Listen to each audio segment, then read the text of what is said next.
Well, hello there, and welcome to your July 2025 numerology on a very hot day here in Georgia at Metaphysical Roundtable. I'm Jennifer, and I'm not kidding. It's very hot outside. I know it's the humidity and not the heat, whatever, but it's hot. Yeah. So, I guess June, this last little bit of June is just preparing us for July because it's usually like pretty hot in July, but I digress.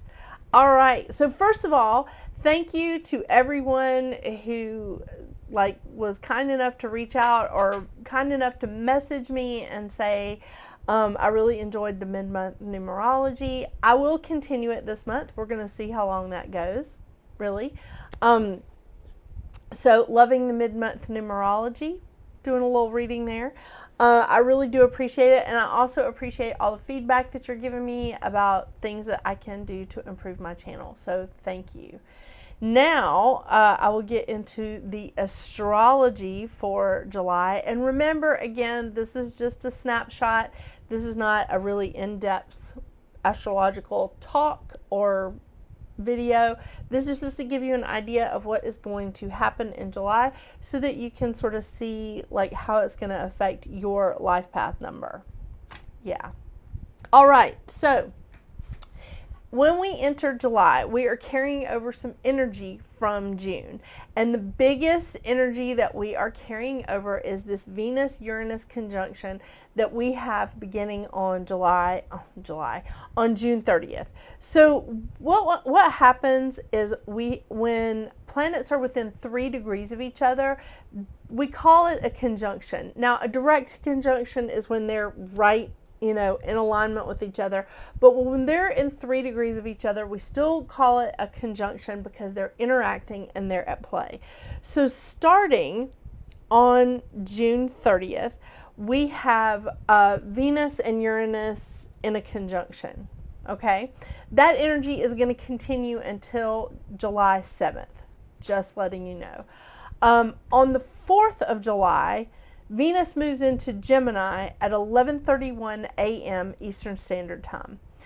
Also on July 4th, we have Neptune going retrograde at 5:34 p.m. Eastern Standard Time, and Neptune will be retrograde until December 10th. Venus, oh my gosh, still thinking about Venus and Uranus conjunction. Venus will... I said it again. Oh my gosh. I'm not redoing this video. I'm not. Neptune will retrograde back into Pisces on October 22nd. So later this year, you will see Neptune leaving Aries and going back into Pisces. On July 7th, we have Uranus moving into Gemini and joining Venus. It's a very interesting conjunction. I just want to let you know there's a ton of astrologers that have covered this all over YouTube. I'm not going to go into it in depth here. Maybe I'll make another side video, a short, or put it on TikTok. But anyway, I digress. On the 10th of July, we have a full moon in Capricorn that hits its peak at 4:37 p.m. Eastern Standard Time. On the 13th of July, we have Saturn, which is also in Aries currently, going retrograde at 12:07 a.m. Eastern Standard Time. And Saturn will be retrograde until November 27th, 2025.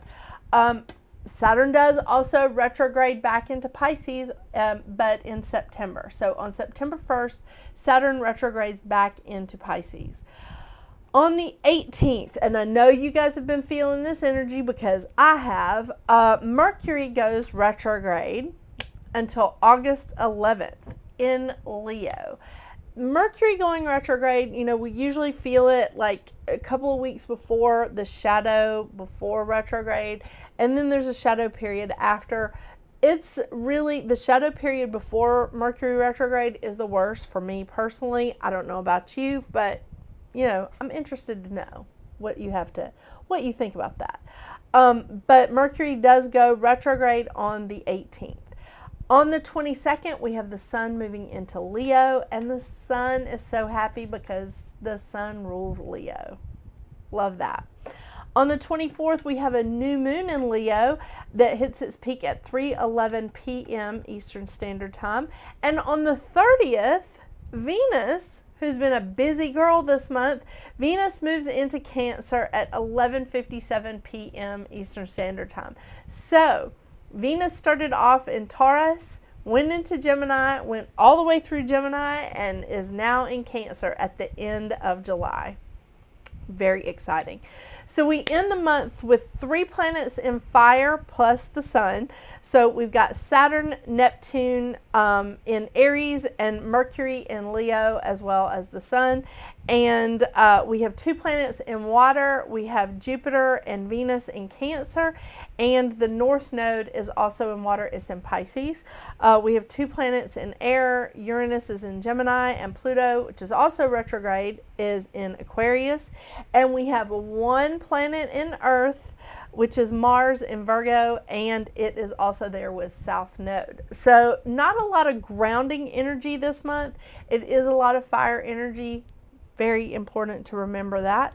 And we have now, at the end of the month, we have 4 planets retrograde, and 3 of those planets are going retrograde in July. Yeah.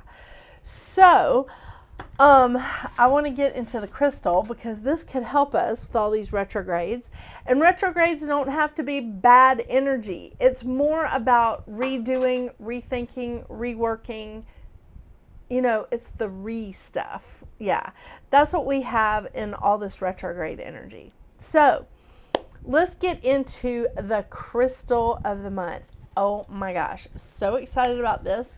Just gonna move my notes so that I can do this right. And I'm trying to not hit cats. Does that happen to any of you? Yeah, okay. All right, so the crystal of the month is Moonstone. Now, speaking of cats, Mouse has definitely messed with my stuff today. So the crystal of the month is this gorgeous, gorgeous Moonstone. And you know, I collect hearts. My friend that collects crystal hearts got me started on this, and I bought her one for July. She didn't know that yet. But this, look at the Moonstone. Look at the variations in these Moonstones. They're so pretty. They really are. So brown, sort of white, yellow. Some are sort of opaque. These are sort of white. Some of them are opaque. Definitely has a little bit of that striped energy in it. Right? Look at those pretty girls. Oh my gosh. And really brown. See all the browns and the yellows there? It's just, they're so lovely. And really, yeah, a lot of white. So, I mean, because it is called Moonstone.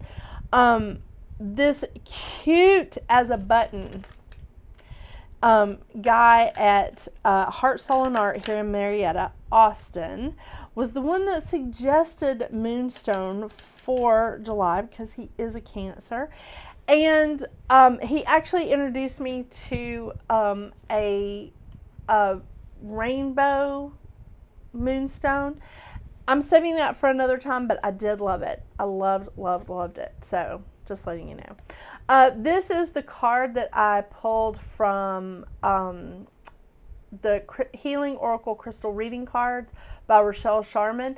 I don't really see a lot of purple in Moonstone. However, she may have put that purple energy or essence around the card because of the chakras.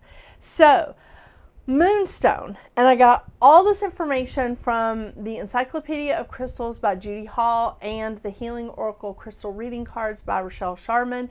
They will be listed in the description box below. I also looked online just to confirm or just to look up and verify some of the things that I had heard about Moonstone. So just a lot of different websites out there. But Moonstone really takes care of our chakras, really helps with emotional balance, and it definitely helps with that energetic balance that we have with our chakras, because Moonstone helps the crown chakra, the third eye chakra, the heart chakra, the solar plexus, and the sacral. I mean, all of them except for the throat and the root chakra. So this covers a lot of territory, all right? The Moonstone definitely helps us connect with the divine feminine. It helps us in manifesting and law of attraction. So if you're trying to manifest something, put a little Moonstone like next to whatever it is that you're writing down or working on. Carry it around in your pocket, sleep next to it, because it definitely also helps with our dreams as well. But it's great for growth. It's great for new beginnings. It's great for fertility, new projects, new ideas coming in, new creations. It is definitely a very creative stone. It enhances our intuition, and it's used for a lot of psychic protection. So that's supercalifragilistic, right? It's definitely bringing in a lot of harmony and balance, but it also is fantastic for the 9 year that we're in. I may have mentioned that like 800 times already, but the 9 year that we're in is about releasing old patterns, right? Well, the Moonstone helps us to draw out those old emotional patterns so that we can release them. So it's not only fantastic for Cancers, it is also fantastic for the 9 year. I love that. Did I cover everything? I think I did. Yes. So yeah, hormonal imbalance, emotional balance, it's good stuff. It is really good stuff. So that being said, I know, go find you some Moonstone this month. The cards that I'll be pulling from today for the advice cards is the Goddess Guidance Oracle deck and Moonology from Yasmin Bolin. I know, the same cards I pull every month, right? But I'm really excited about July, hoping that it's not as hot as it currently is. I'm sure it's just going to get hotter, but just have to crank up the air conditioning, right? In the meantime, let's see what's going on with your individual life path number this month.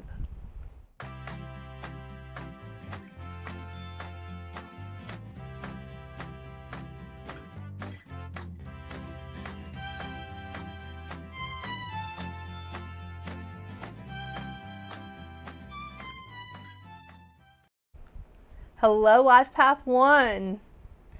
Well, July for you is going to be an 8 month, and Mouse is really happy about it. I mean, look at this guy. He's like right here, right up front, wanting to talk about it. I mean, even Mercury is like stirring over there in the corner. Yeah. What do you think, Mouse? What do you think? Well, July being an 8 month for you, I think this is so fantastic. It feels like a lot of energy flowing into you. And it is, because 8 is all about abundance. I say this every time I hit like the 8 energy in any way, shape, or form.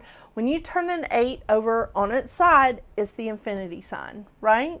Right? Yeah, it's the infinity symbol. So 8 is just the Energizer Bunny that is going to keep going and going and going. This is an abundance. This is understanding there's an infinite supply, right? This is all about money, power, inspiration. I mean, and there's a lot of inspiration coming into you this month. And that's pretty normal for you anyway.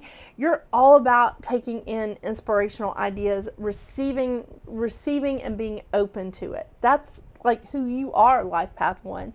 But there's a lot more coming into you this month. It really is fantastic. So along with all of that, what you're going to see is a lot of ambition floating to the surface. That's good. Ambition is healthy. It's not a bad thing. But it's also seeing the best in others, showing and giving people an example of self-empowerment, which is not as like glamorous as people think. Throwing around that word empowerment, especially self-empowerment, is really challenging because people don't realize that if you're an example of empowerment, if you're an example of self-empowerment, that means you've been through some stuff. not always easy. But the great thing is that now that you can share that and you can show other people how to achieve their goals as well. Because you did it, right? Yeah. So this is a time of reaping what you sown.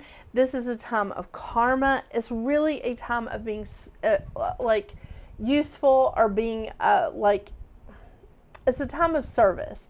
It's a time of giving back to other people. And I think that that's something that you do anyway, Life Path 1. I really do. The mantra of the 8 is, I embrace the power within me while honoring the divinity in others. See, you believe in who you are, but you also believe in who they are. I love that. The lesson of the 8 is to lead with compassion, which again can be challenging sometimes, but to lead with compassion for others and not from the ego. I know. So let's get into some of those sticky little shadow sides, right? Some of the shadow sides that you'll see with the 8 is a lot of responsibility. And it's like taking on responsibility for other people's choices. That's really not where we need to be during this time. Because when we're in that vibration of the 8, we're trying to fix other people. We're trying to just go, I know more than you do, which is leading from the ego. But not necessarily. We can't take responsibility for other people's choices, but we can say, hey, I've been there. Let me help you. Let me see, what can I do? How can I help you get beyond this? And if they don't want your help, they don't want your help. There's nothing you can do about that, Life Path 1. But again, you can be an example, and you can see the best in others, even if they're like just trying to get through some stuff, right? Yeah. Remember who you are, Life Path 1, because your mantra is, I am inspiration, and I fearlessly direct my creative ideas into action. And this month is giving you that energy to take action. We do love that.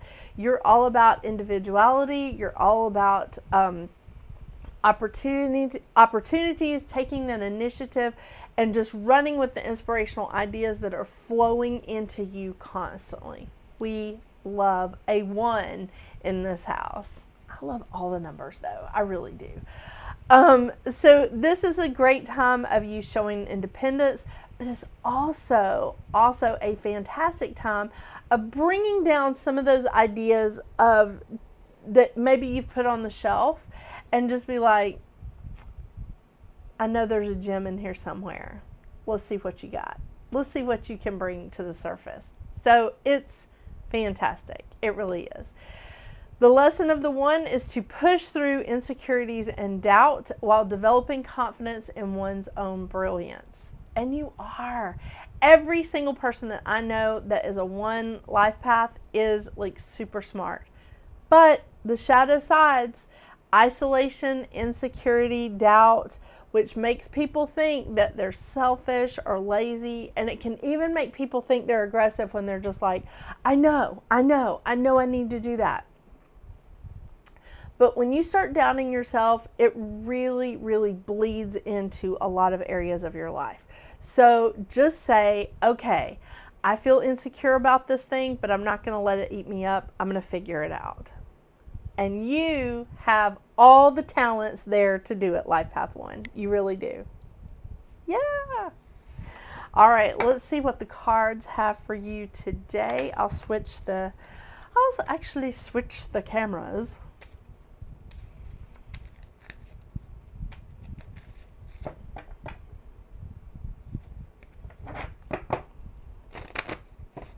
Mouse has found a very cool place underneath a fan.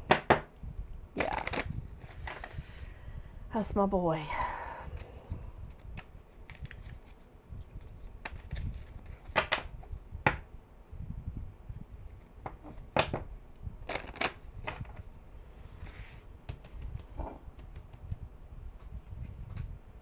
Ooh, Irene, peace. Oh, that's fantastic for you. It really is. There's no need to worry as everything is working out beautifully. I love that. I love it. Just going to put that right there.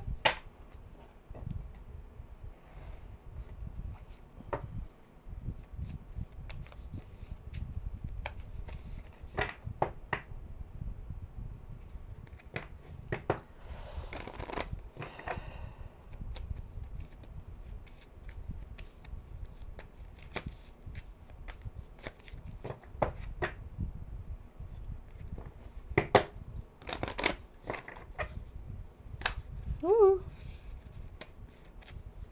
I'm going to throw the cards around.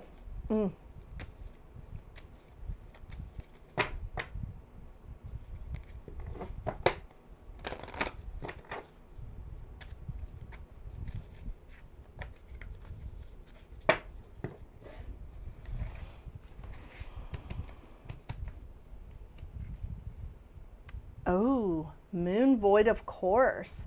Nothing will come of this situation. Okay. I love that. The combination of Irene, peace, which there is no need to worry as everything is working out perfectly, and the moon void, of course, nothing will come of this situation. Let's see. I need to get my glasses on, because I cannot see this tiny handwriting. Or it's not tiny handwriting. It's print. I know what it is. Can't really put that together. Okay. All right. Nothing will come of this situation, moon void, of course.